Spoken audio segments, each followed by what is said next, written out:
Get the hell off my planet.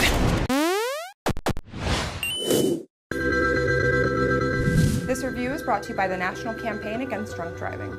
Well, after many, many years in development and more changes than I can count, the Bureau XCOM Declassified is finally here. This game has faced its share of criticism since it was first revealed back in 2010. Back then it was a first-person shooter, now it is a third-person shooter, but again, this changes pretty much everything that people know and love about the XCOM series. So, how does the final product fare? Let's find out. So, what is the Bureau anyway? Bureau of Operations and Command. Never heard of it. You were never meant to. It's notoriously difficult creating games that try to reinvent beloved franchises. Sometimes it works out, but more often than not, it just proves how much better the original formula actually was. The Bureau XCOM Declassified is the latest attempt at this, and sadly, one of the more egregious examples, as it almost completely abandons the core elements of the XCOM series and replaces them with subpar shooting mechanics and a narrative drenched in mediocrity. Welcome to XCOM. The Bureau takes place after an alien race has invaded the United States for reasons yet unknown. You play as William Carter, a devastatingly handsome federal agent who's been tasked with suppressing the invasion while struggling with the demons of his past. Despite the contrived attempt at a plot, the story lacks any distinct or unique qualities, something it clearly recognizes and attempts to camouflage using tired tropes and conversation trees that feel pointless and out of place. Once the story does begin to unfold, near the end of the game, it drags on for so long and in such a confusing and over-the-top manner that you'll wish it had ended 2 hours earlier. Some of the things I saw, it was just like out of one of the old Captain Thunderclap serials. For a game that's only around 10 to 12 hours, much of it is an exercise in apathy, although the first few hours are admittedly some of the most promising. The vintage aesthetic is refreshing and well-suited for the 1960s time period, and even the first couple of missions are exciting until you realize just how little the game has to offer beyond them. All missions in the game are assigned through a monitor in the Bureau's headquarters. Upon joining, Carter can recruit a squad of agents with different classes and specialties to bring on missions with him.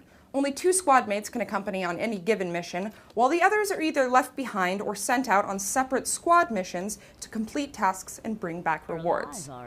There aren't a ton of missions to begin with, maybe 10 or 12 at most, including side quests, but they get more and more repetitive and predictable as the game progresses. The basic formula seems to be land somewhere, shoot a bunch of guys, grab something, shoot some more guys, then head back to HQ. Even the environments, which could have given some variety to the game, are practically indistinguishable from one another. This repetition really wears on you the further you delve into the game, and that's saying nothing of the combat, which is about as generic as it gets for a third-person shooter.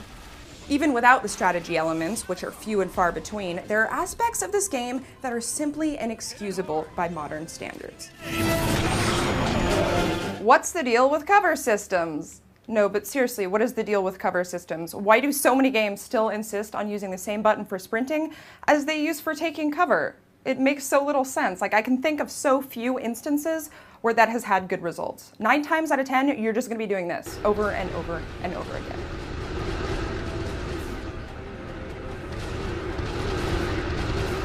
To make matters worse, the button for reloading your weapon is the same one for picking up a weapon, which leads to a lot of unnecessary frustration mid-combat. In between accidentally ducking in and out of cover, Carter can issue commands to his squad mates using a combat wheel. Every time a squad mate levels up, they'll earn new abilities like throwing out a laser turret, or calling in a fire mission, or using mind control to brainwash their enemies. Certain skills are significantly more effective than others, but they're all equally as irritating to use. For example, long-range abilities can't just be placed wherever you want on the map. If there are obstacles in the way, you'll need to physically walk around them in order to get to your landing spot. Not only is this awkward, it puts you in a vulnerable spot, because the combat wheel only slows time, it doesn't stop it. So enemies can still flank you while you're planning your moves. Carter can also position his squad mates using the move option, but the majority of the time it's useless because they'll disobey you 5 seconds later and run out into direct fire. They're really not very smart for federal agents. It doesn't take much for them to get severely wounded either, and if you or another squad mate can't revive them in time, they're gone forever. Unless, of course, you reload the last checkpoint.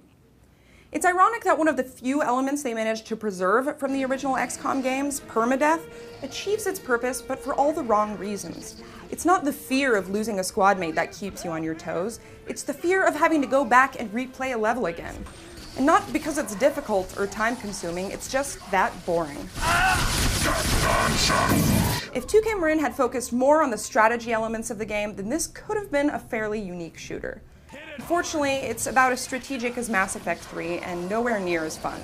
The range of enemies is incredibly narrow, and the multitude of poor design decisions just drives home how unpolished the whole affair really is.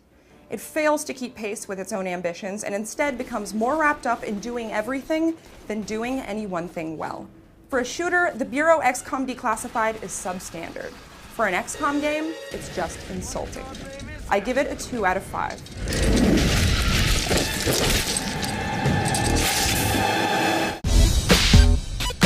Between August 14th and September 2nd of this year, law enforcement agencies are going to be out in full force patrolling the streets and cracking down on impaired driving.